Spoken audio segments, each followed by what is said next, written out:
Colegas, vamos a desarrollar una pregunta más del examen de ascenso de escala 2024 de la especialidad de matemática. Dice, en una elipse, la excentricidad es la razón geométrica que hay entre la distancia del centro a uno de los focos y la distancia del centro a uno de los vértices. Bueno, nosotros ya conocemos en realidad qué es la excentricidad.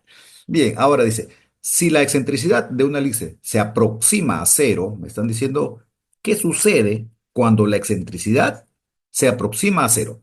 ¿Qué afirmación es correcta? A ver, miren. Vamos a traer acá una elipse. Esto es, vamos a dibujar algunos puntos que lo conocemos aquí en la elipse. Por ejemplo, acá, un vértice. Sabemos que hay acá cuatro vértices más, ¿no? Pero vamos a trabajar solamente en el eje de las abscisas positivas. Vamos a ver acá, por lo menos, vamos a imaginarnos que acá se encuentra uno de los focos.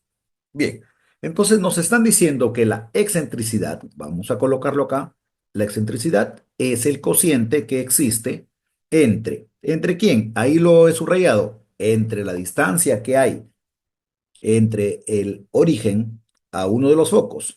Le vamos a llamar aquí entonces distancia al foco o distancia focal y la distancia que hay del origen o centro hasta uno de los vértices. Acá le voy a llamar distancia al vértice.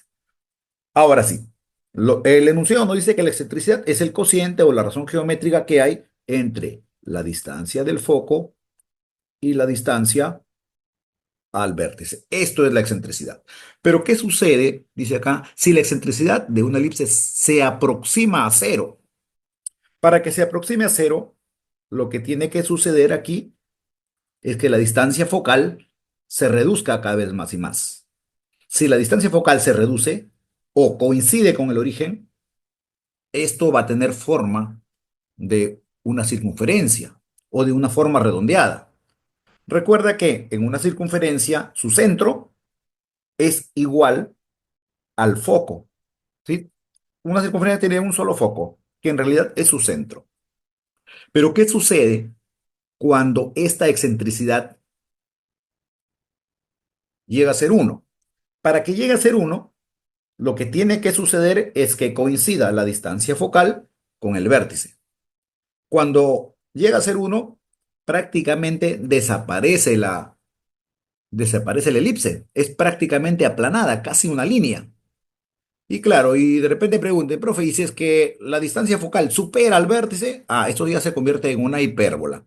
Pero ese es ya otro tema, ¿no? Lo que nos pide aquí el problema es, ¿qué va a suceder con la forma de la elipse cuando la excentricidad se aproxime a cero? Y para que se aproxime a cero, ya te dije que la distancia focal tiene que ser la menor posible. Y para que sea la menor posible, el foco va a ir corriendo hacia la izquierda hasta que coincida con el origen o centro.